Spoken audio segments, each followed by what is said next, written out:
pertama datangnya dari hamba Allah di Banten. Buya, maaf, saya mau nanya, bagaimana hukumnya bila ada orang tua meninggal dan sebagian hartanya diberikan kepada anaknya, tapi tidak ke semua anaknya? Salah satu dari harta orang tersebut seperti tanah, Buya. Terus harta yang lainnya dikasih ke semua anaknya. Bahkan si anak yang tadi sudah kebagian dari bapaknya yang sudah meninggal dengan secara khusus. Itu boleh tidak hukumnya, dan apakah itu merupakan suatu wasiat, Buya? Mohon maaf. Wassalamualaikum warahmatullahi wabarakatuh. Harta orang tua. Berpindahnya harta orang tua kepada anak ada 3 cara. Tadi kurang jelas, jadi setelah meninggal dikasihkan anaknya. Kalau setelah meninggal namanya waris. Baik, kita rinci saja, lepaskan. Gini, berpindahnya harta orang tua kepada anak, jika orang tua masih hidup lalu diberikan kepada anak, namanya hibah. Jika harta orang tua kepindah kepada anak setelah orang tua meninggal, namanya waris. Maka hati-hati, selagi bapak ibu masih hidup, kalau ada anak bertanya tentang, Pak, waris saya mana? Itu anak kurang ajar. Anak ahli neraka itu. Kurang ajar, bapaknya masih hidup tanya, Pak, warisan saya mana? Kurang ajar, doain bapaknya mati dia. Hati-hati itu. Ada orang begitu, Pak, warisan saya mana? Astagfirullah. Memang yang mati harus bapakmu dulu, nak. Kau bisa mati dulu. Hati-hati. Ini ada kadang-kadang orang hidup masih tanya, masih hidup bapak ibunya tanya warisan saya. Wallah, hatinya itu mati tuh anak. Ngomong begitu nggak sedih, dipikir bapaknya bakal mati cepat. Banyak muda-muda mati buahnya. Yang banyak mati yang muda. No. Semoga panjang umur semuanya. Hati-hati. Lihat. Jadi waris, kalau setelah meninggal dibagi namanya waris. Ada namanya wasiat. Memberikannya waktu hidup, dibaginya setelah mati. Gabungan 2. Ya. Wasiat misalnya seorang bapak berasa, nak, kalau abah mati nanti tolong itu berikan ke sana, itu wasiat. Maka wasiat nanti ada wasiat yang harus didengar. Sehingga di dalam pembagian waris, tadi kita singgung waris, pembagian waris itu harus secepatnya. Agar tidak terjadi persengketaan dan percekcokan. Cuman biarpun cepat dan cepat, harus setelah utang kepada Allah, utang kepada manusia, utang kepada harta. Utang kepada Allah adalah misalnya nadar. Utang kepada manusia diberesin dulu. Utang dengan urusan harta, zakat yang harus dibayar, tak taunya belum waktu bayar zakat, mati, keluarin dulu zakatnya. Yang keempat adalah wasiat. Wasiat didahulukan sebelum dibagi waris. Wasiat, tapi wasiat pun harus tanya kepada ulama, tidak semua wasiat boleh dibagi, dipenuhi. Bahkan ada wasiat yang haram dipenuhi. Makanya kalau sudah orang tua wasiat itu, jangan semaunya sendiri, mentang-mentang wasiat. Anda dengar wasiat, boleh tidak dipenuhi, wajib atau tidak? Selagi tidak wajib, tidak harus. Bahkan ada yang haram dipenuhi. Bapaknya meninggal, nak, kalau abah mati nanti tolong, abah kan punya tabungan duit itu. Itu nak, anak-anak mabuk itu bantu nak belikan khamr yang banyak nak. Ini nggak boleh dipenuhi, haram. Wasiat yang haram dipenuhi. Ada wasiat yang boleh dipenuhi tapi tidak harus, misalnya, nak, kalau aku mati nanti tolong kubur di sana. Bumi Allah sama. Nggak harus maksain Jawa Timur pindah ke Jawa Barat. Kali dipenuhi boleh-boleh saja, berarti bukan suatu yang wajib. Maka jangan direpotkan dengan wasiat urusan tempat kubur ya.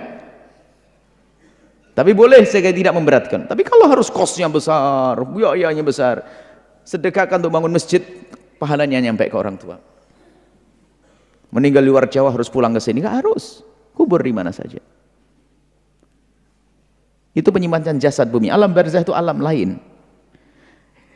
Jadi itu wasiat. Kemudian lihat, kalau hibah, ini pembahasan tadi. Hibah, awas, hei para orang tua. Jika Anda memberikan kepada anak Anda waktu Anda hidup, namanya hibah, maka hibah harus adil. Haram orang tua yang tidak adil kepada anaknya, karena ketidakadilan orang tua itu akan merusak hati sang anak. Sehingga ada sebuah keluarga itu, anak itu karena bapaknya itu paling sayang dengan salah satu anaknya. Sehingga semuanya yang lain sudah tahu bahasanya kalau pasti dia ingin dituruti. Sehingga kalau menginginkan apa-apa lewat anak satu ini. Lihat dia. Bilang ke abah gini, mau dikasih kan? Kalau kita nggak ada dikasih.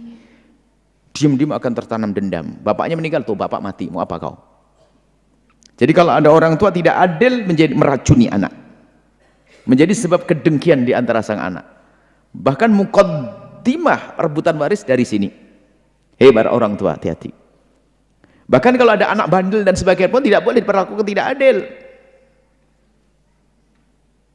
Adil ini adalah bukan berarti adil langsung dibagi, anaknya bayi, masih orok, masih bayi, bagi-bagi duit 100 juta yang gede, ini anak kecil kasih 100 juta hilang, diambil sama orang nanti. Maksudnya disiapkan begitu dalam pikiran kita, nggak boleh niat membeda-bedakan, hati-hati. Biarpun masalah pemberiannya nunggu, nanti setelah menikah saya buatkan rumah karena kamu belum menikah, belum. Tapi harus ada dalam hati kita, ingin memenuhi, ingin berbuat adil. Jangan mentang-mentang itu anak mama, langsung dia terus, Anda merusak hati anak yang lain. Hati-hati, urusan pemberian harus adil. Biarpun anak bandel, dengan keadilan kita akan menjadi sebab dia semakin lembut hati. Kalau tidak, kita perlakukan dengan adil, semakin keras hatinya. Ingat, para orang tua, jangan tidak adil kepada anak. Di sisi lain, ini kalau tidak kita sambung ini bermasalah nanti. Para anak, jangan sekali-kali engkau berani berkata kalau bapakmu tidak adil. Awas, hati-hati. Karena banyak yang diberikan kepadamu di saat engkau tidak sadar. Mungkin waktu engkau kecil. Atau diam-diam sudah dipersiapkan, cuma belum diungkapkan. Maka awas. Kalau ada anak, makanya kalau kita hanya ngomong orang tua wajib adil, tiba-tiba anak berkata, Pak harus adil, ini kurang aja. Makanya saya sambung sekali. Kalau saya hanya nasihati bahasanya, orang tua harus adil. Nanti ada anak pertobatan, bapakku tidak adil. Langsung ngomong gitu nanti. Awas, hati-hati. Enggak. Jangan sekali-kali sebagai anak berani berkata kalau bapak tidak adil. Biarpun di matamu memang tidak adil. Karena apa? Kita tidak tahu semuanya dilakukan oleh bapak ibu kita. Mungkin waktu kita sakit dulu menghabiskan duit yang banyak. Mungkin waktu masa kecil kita menghabiskan duit yang banyak, kita tidak tahu. Mungkin sudah disiapkan tapi orang tua belum sempat menyampaikan kepada kita. Awas, jangan sekali-kali sebagai seorang anak berkata bapak kita tidak adil. Biarpun tampak yang dikasih anak itu saja. Mungkin ada satu hal. Mungkin orang tuamu adalah seorang wali kekasih Allah. Anak ini mungkin punya atau apa yang lebih tahu mukmin. Maka jangan prasangka buruk ini. Ini penting sekali. Kadang seorang anak dengar berita yang pertama tadi langsung, bapak saya tidak adil bu ya. Bapak saya tidak adil bu ya. Wah, kurang ajar kau. Karena kamu masih kecil, belum waktunya dikasih. Kok dia dibangunkan rumah? Dia sudah menikah dan punya anak, kamu belum. Saya sudah menikah, kan? Masih dipikirkan. Pokoknya jangan prasangka buruk, baik. Ini kemudian urusan waris, jelas. Jadi seperti itu. Kalau ditanyakan tadi, tidak jelas karena yang dibagikan waktu bapak sudah meninggal itu waris. Kalau waris ikut aturan sudah selesai. Kalau waris ikut aturan yang diajarkan oleh Allah, pembagian-pembagian sesuai dengan aturan ahli bab waris. Ilmu faraid, patuhi beres berkah. Saya tambah lagi. Apakah boleh membagi sama di antara kakak adik laki dengan perempuan? Jawabannya adalah boleh dalam irama damai, wasulhu khair, damai. Tapi yang memulai harus dari yang lebih banyak berjatahnya. Misalnya seorang anak laki-laki mengatakan, tiba-tiba anak laki-laki mengatakan, adik-adik, kakak-kakak, saya kan laki-laki tunggal, dibagi rata aja deh. Boleh kalau mulai dari anak laki-laki. Tapi kalau dari anak perempuan, awas. Bang, dibagi rata aja deh, awas. Ada tamak di dalam hatimu. Anak perempuan, hati-hati. Kalau memulai dari anak laki-laki, itu karena sang anak laki-laki ingin berderma. Dan jangan prasangka buruk kepada syariat ya. Kalau urusan warisnya agak panjang sedikit ya.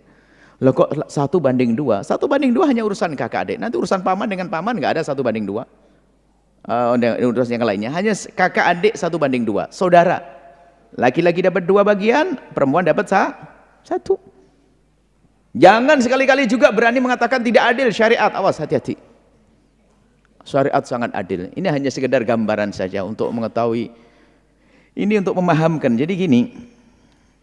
Di dalam Islam selalu adil dan sangat adil. Biarpun di mata kita kayaknya nggak adil. 1:2 kok adil itu bagaimana sih kisahnya? Tapi kalau dari Allah tentu panjang kisahnya.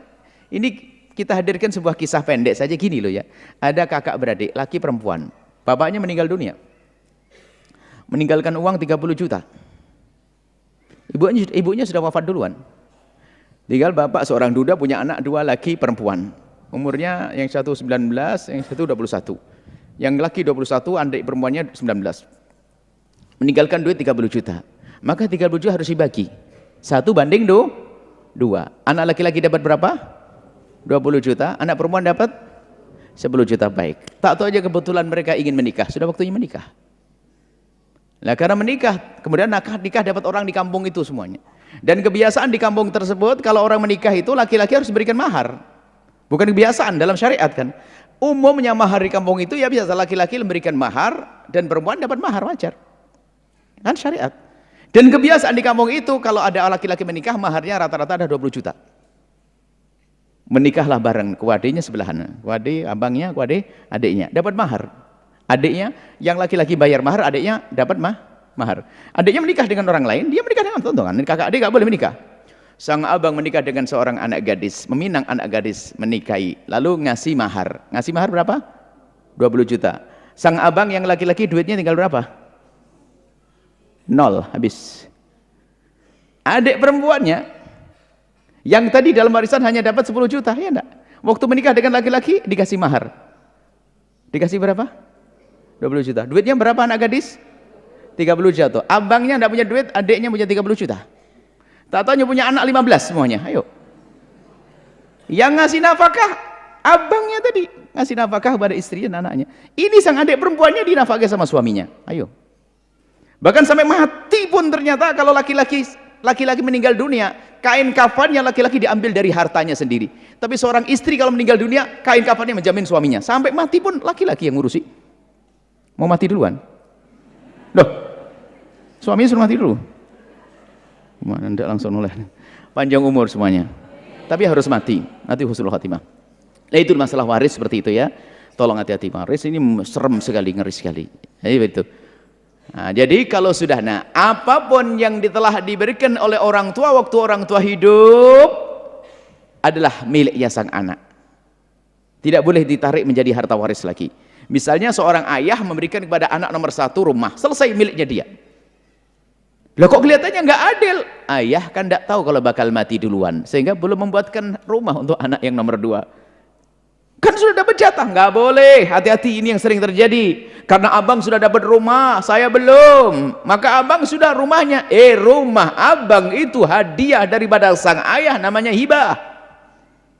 Yang tersisa dibagi waris secara benar, jangan dimasukkan itu. Kadang kebusukan jiwa tuh. Apakah sudah dapat rumah? Kenapa ngambil-ngambil di sini?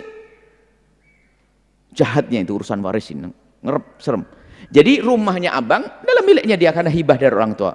Apa kok tidak adil? Oh, double salahnya, double kurang ajarnya. Ayahmu bukan tidak adil, karena kamu belum menikah, belum dibantuin rumah. Sebelum sempat buatin rumah buat kamu, abangmu sudah wafat. Kau bilang tidak adil, kurang ajar benar kau sebagai anak. Hati-hati, urusan ini hati-hati. Maka abang sudah punya rumah, alhamdulillah punya rumah. Daripada nggak punya rumah semuanya. Kalau orang punya hati bersih kan aman.